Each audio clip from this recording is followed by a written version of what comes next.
કોઈપણ પ્રકારનું વ્રત હોય એટલે કે અગિયારસ હોય કે હમણાં આવતી શિવરાત્રિનું વ્રત હોય તેમાં તમે ફટાફટ બનાવીને ખાઈ શકો અને ખૂબ બધા જને પસંદ પણ આવે અને એકદમ પાચનમાં હળવી રહે તે રીતે જુદી જુદી બે રેસીપી તૈયાર કરીશું. તો ચાલો સૌથી પહેલી રેસીપી બનાવવાની શરૂઆત કરીએ.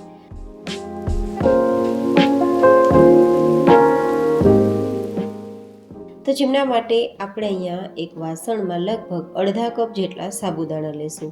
આ સાબુદાણામાં કચરો હોવાના કારણે એકવાર તેને સાદા પાણીથી ધોઈ લેશું અને ધોયા બાદ તેમાં લગભગ અડધા કપ જેટલું આપણે પાણી ઉમેરીશું અને 10 મિનિટ માટે તેને પલળવા માટે છોડી દઈશું.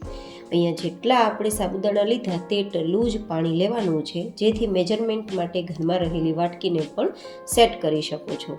અહીંયા આપણે સાબુદાણા પલાળવા માટે ગરમ પાણી લીધું છે, તો તે ઓછા સમયમાં પલળી જશે. હવે એ પલળે ત્યાં સુધીમાં આગળની પ્રોસેસ જોઈ લઈએ. તો તેમના માટે એક કઢાઈ લીધી છે અને આજે આપણે ફરાળ તૈયાર કરીએ છીએ તો મેં 1 ચમચી ઘી લીધું છે. જો તમે ફરાળ તેલમાં તૈયાર કરતા હોય તો તમારે 1 ચમચી તેલ લેવાનું રહેશે. હવે આ રીતે થોડું ઘી હલકું ગરમ થાય ત્યારે આપણે અહીંયા કાજુના ટુકડાને આ રીતે શેકી લેવાના છીએ. કાજુના ટુકડા ના ઉમેરવા હોય તો તમે સીધા અહીંયા માંડવીના જે કાચા દાણા હોય તેનો ઉપયોગ કરી શકો છો, પણ મેં કાજુ અને મગફળીના દાણા બંને લીધા છે અને બંનેને આ રીતે હું શેકી રહી છું. આ લગભગ 2 થી 3 ચમચી જેટલા કાજુના ટુકડા અને 2 થી 3 ચમચી જેટલા મગફળીના દાણા છે. તમે અહીંયા વધઘટ કરી શકો છો. આ રીતે થોડી વાર ચલાવશું તો એકદમ સરસ શેકાઈ જશે અને ગોલ્ડન કલર પર આવી જશે અને મગફળીના દાણાની સપાટી ફાટી જશે ત્યારે બહાર કાઢી લેવાના. અડધી વાટકી જેટલા આપણે મખાના ઉપયોગમાં લેશું. મખાના પણ વધઘટ કરી શકો છો અને ઘરમાં ના હોય અથવા તમને ના મળે તો તમે સ્કીપ પણ કરી શકો છો, એ તમારી ચોઈસ રહેશે. માત્ર મગફળીના દાણાનો ઉપયોગ કરીને પણ આ વેરાયટી તૈયાર થઈ શકે છે. તો આ રીતે થોડી વાર શેકશું તો મખાના સોફ્ટ હોવાના કારણે શેકાઈ જવાથી તે ક્રિસ્પી થઈ જશે. તો આ રીતે શેકાઈ ગયા છે તો તેને પણ બહાર કાઢી લેશું.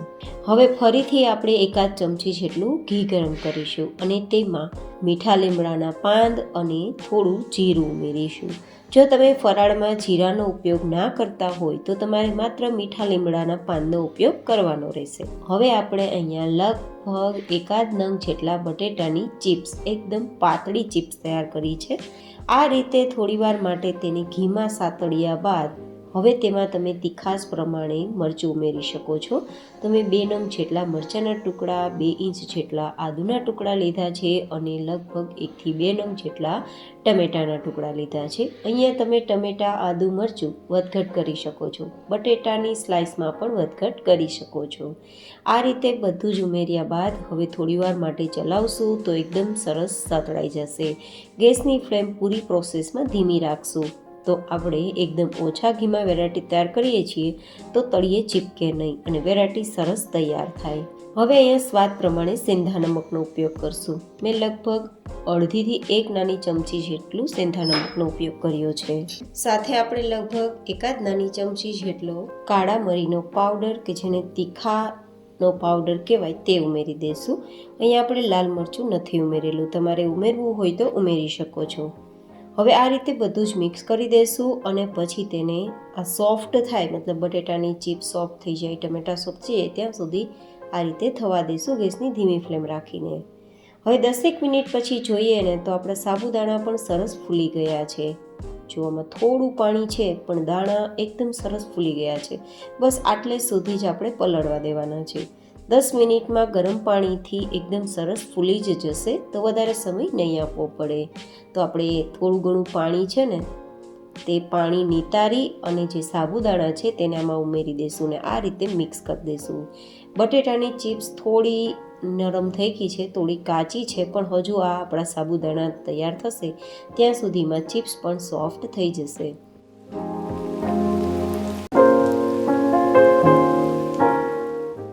અને હવે તેને થોડા ફૂલવા માટે અને બટેટાની ચિપ્સને નરમ કરવા માટે થોડું આપણે લિક્વિડ ફોર્મ તૈયાર કરવા માટે 1.5 કપ જેટલું આપણે પાણી ઉમેરીશું. મતલબ આપણે જે વાટકી કે જે કપથી સાબુદાણા લીધા ને તેનાથી આપણે 2.5 કપ જેટલું કે 2.5 વાટકી જેટલું પાણી ઉમેરીને મિક્સ કરવાનું છે, જેથી આપણે ઉમેરેલા સાબુદાણા એકદમ સરસ કૂક થઈને ટ્રાન્સપરન્ટ કલર પર આવી જશે, બટેટાની ચિપ્સ પણ સોફ્ટ થઈ જશે. તો ઢાંકી દઈશું અને ગેસની ધીમી ફ્લેમ રાખીને થોડીવાર માટે કૂક કરીશું.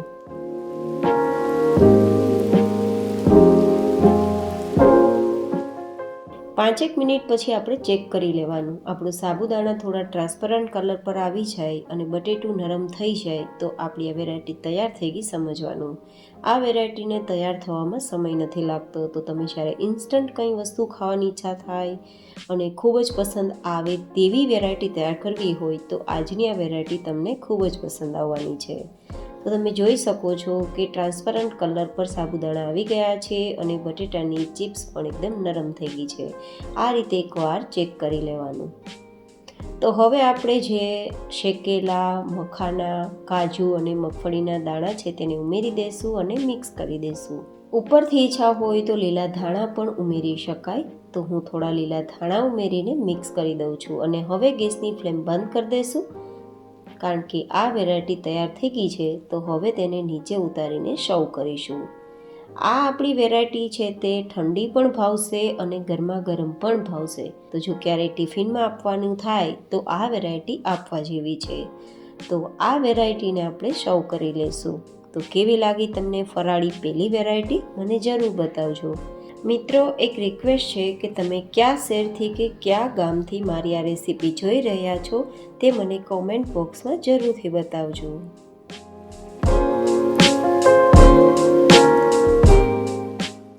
હવે બનાવીશું ઇન્સ્ટન્ટ બીજી વેરાયટી, જે આપણે કાચા બટેટામાંથી તૈયાર કરીશું, જેથી ઓછા સમયમાં તૈયાર થાય. અને આ વેરાયટી બાળકોથી લઈને કોઈ પણ ઉંમરની વ્યક્તિને પસંદ આવશે. તો 2 નંગ જેટલા કાચા બટેટાની આ રીતે છાલ કાઢી લેશું અને પછી આપણે તેને પાણી ભરેલા વાસણમાં ટુકડા કરી લેશું. બટેટા ઝડપથી કાળા થઈ જતા હોય છે, તો જ્યારે પણ સમારવામાં આવે ત્યારે જો પાણીમાં ઉમેરવામાં આવે તો તે કાળા નથી થતા. તો હું અહીંયા પાણીની અંદર જ તેના ટુકડા કરી લઉં છું. તમે નાના મોટા ટુકડા તમારી પસંદ પ્રમાણે કરી શકો છો. હું આ રીતે શાક બનાવતી વખતે આપણે જેવડા ટુકડા કરીએ ને તેટલી સાઇઝમાં ટુકડા તૈયાર કરી રહી છું. અહીંયા આપણે બટેટાને બાફવાની ઝંઝટ નથી અને વધારે કોઈ સમય આપવાની ઝંઝટ નથી. તો આજે મેં શેર કરેલી બંને વેરાયટી ઇન્સ્ટન્ટ તૈયાર થઈ જાય છે. તો તમને બનાવવામાં મજા પણ આવશે અને ફટાફટ બનાવીને ખાઈ પણ શકશો. અને એકદમ ઓછા ઘી તેલમાં તૈયાર થાય છે, જેથી કોઈ પણ હેલ્થ કોન્શિયસ વ્યક્તિ પણ ખાઈ શકશે. અને સ્વાદ તો એવો આવશે કે નાનાથી લઈને મોટી ઉંમરની કોઈ પણ વ્યક્તિને પસંદ આવશે. તો હવે આ તૈયાર થયેલા બટેટાના ટુકડાને આપણે થોડા સોફ્ટ કરવાના છે. તો આપણે એક કડાઈમાં પાણીને ગરમ કરીશું અને તેમાં આ ટુકડાને ઉમેરીશું. તમને લાગશે કે આ રીતે જો બટેટાના ટુકડાને સોફ્ટ કરવાના જ હોય તો બાફેલા બટેટા ના લઈ શકીએ. બાફેલા બટેટા લેવાથી તે વધારે મેશી થઈ જશે.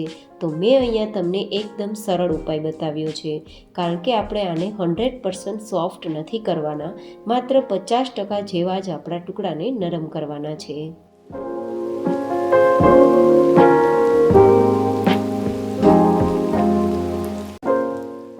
તો લગભગ 2 મિનિટ જેવો સમય થઈ ગયો છે અને આ રીતે 4 થી 5 ઉફાણ આવી ગયા છે. તો આપણે એકવાર ચેક કરી લેવાના. બટેટાના ટુકડા 50% જેવા નરમ થઈ જવા જોઈએ અને એ નરમ થઈ ગયા હોય તો તેને તમારે આ રીતે પાણીમાંથી બહાર કાઢી લેવા. કેમ ખબર પડશે કે આપણા બટેટાના ટુકડા 50% જેવા નરમ થયા છે?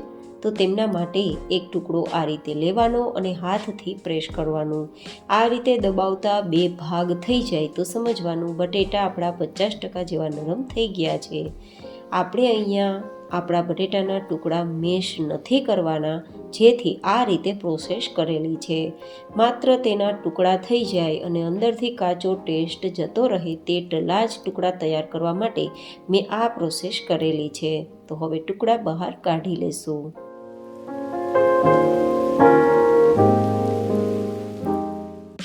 તો થોડા આપણા ટુકડા ઠંડા થઈ ગયા છે, તો લગભગ આપણે અડધી નાની ચમચી જેટલું સેંધા નમક ઉમેરીશું અને લગભગ 1/4 ટીસ્પૂન જેટલું આખું જીરું ઉમેરીશું અને સાથે જો ચાટ મસાલા તમે ફરાળમાં લેતા હોય તો તમારે અહીંયા 1/4 ટીસ્પૂન જેટલો અથવા ચપટીથી 2 ચપટી જેટલો ચાટ મસાલા ઉમેરવાનો રહેશે. જો કે ના ખાતા હોય તો માત્ર મરી પાવડરનો ઉપયોગ કરી શકો છો. સાથે આપણે થોડી તીખાશ આપવા માટે ચીલી ફ્લેક્સનો ઉપયોગ કરીશું. તમે લાલ મરચું પાવડર ઉપયોગમાં લઈ શકો છો, પણ ઘણા લોકો ચીલી ફ્લેક્સ કે લાલ મરચું પાવડર ફરાળમાં નથી લેતા, તો તમારે લીલું મરચું ક્રશ કરી અથવા તેની પેસ્ટ બનાવીને ઉપયોગમાં લેવાની રહેશે. આ રીતે થોડા લીલા ધાણા ઉમેરી દેશું અને પછી 2 ચમચી જેટલો આરારોટ અથવા તપકીનો લોટ, જેને ફરાળી લોટ કહી શકાય, તે આપણે આ રીતે ઉમેરીશું અને બધું જ મિક્સ કરીશું. અહીંયા આપણા બટેટાના ટુકડા મેશ ના થઈ જાય, માવો ના બની જાય તે રીતે હળવા હાથે મિક્સ કરવાનું છે. આ રીતે મિક્સ કરતાં જરૂર મુજબ ફરીથી 1-2 ચમચી જેટલો આરારોટ અથવા તપકીનો રોટ ઉમેરવાનો રહેશે. તમને જરૂર મુજબ આ લોટનો ઉપયોગ કરવાનો રહેશે. તો આ રીતે મિક્સ કરતાં બધું જ બાઇન્ડિંગ થઈ જાય ત્યાં સુધી મિક્સ કરવાનું અને પછી તમે હાથથી તેને થેપલી તૈયાર કરી શકો છો અથવા તો કોઈ પણ પ્રકારના ચમચાની મદદથી પણ તેને શેપ આપી શકો છો. હવે આ રીતે બધું જ મિક્સ કર્યા બાદ થોડું બેઝ હાથમાં લેવાનું અને આ રીતે તેને થેપલી જેવું તૈયાર કરવાનું. આ બધી જ વસ્તુ મિક્સ થઈ ગઈ છે, જેથી છૂટું નહીં પડે. જો તમારે છૂટું પડી જતું હોય તો થોડું પાણી ઉમેરી અને આ રીતે મિક્સ જેવું કરવાનું, જેથી સરસ મજાનું બાઇન્ડિંગ આવી જશે. આ રીતે તૈયાર થઈ ગયા બાદ હવે તેને તળવું હોય તો તળી શકો છો અને શેકવું હોય તો ઓછા તેલમાં શેકી પણ શકો છો. તો હું અહીંયા થોડું તેલ લઈ રહી છું અને શેકવા માટે આ રીતે તેમાં મૂકી રહી છું. તમે હાથની મદદથી પણ આ વેરાયટી તૈયાર કરી શકો છો અને આ રીતે કોઈ પણ પ્રકારનો ચમચો હોય તો ચમચામાં પણ તમે લઈ અને તૈયાર કરી શકો છો. અને પછી તમે આ રીતે બંને સાઈડ થોડું ગોલ્ડન કલર પર આવે ત્યાં સુધી શેકીને આ વેરાયટી ખૂબ પસંદ આવે છે, ખાસ તો બાળકોને. તો ઘણીવાર લંચ બોક્સમાં પણ શું આપવું તેવો પ્રશ્ન થાય ત્યારે આ વસ્તુ આપી શકાય. અને ફરાળમાં પણ ઘણીવાર ઇન્સ્ટન્ટ કંઈક ખાવાની ઈચ્છા થાય ત્યારે મિનિટોમાં આ વેરાયટી તૈયાર થઈ જાય છે. તો બંને સાઈડ થોડું ગોલ્ડન કલર પર આવે ત્યાં સુધી શેકી લઈશું. આમ તો આપણે 50% જેવા બટેટાના ટુકડા પહેલાં જ સોફ્ટ કર્યા હતા, તો કાચું બિલકુલ નહીં હોય. તો માત્ર 2 થી 3 મિનિટમાં વેરાયટી તૈયાર થઈ જશે. નીચે ઉતારીને ટોમેટો કેચઅપ સાથે તેને ખાઈ શકો છો. તો આજે મેં તમને શેર કરેલી જુદી જુદી 2 વેરાયટી મિનિટોમાં તો તૈયાર થાય જ છે, પણ તેને બનાવવામાં પણ મજા આવે છે અને નાનીથી લઈને મોટી ઉંમરની કોઈ પણ વ્યક્તિને પસંદ પણ જરૂરથી આવશે. તો તમને મારી આજે બતાવેલી 2 રેસીપીમાંથી કઈ રેસીપી વધારે પસંદ આવી તે મને તમે જરૂરથી બતાવજો. ફરી મળીશું એક નવી જ એન્ડ હેલ્ધી રેસીપી સાથે. ત્યાં સુધી stay healthy and stay happy.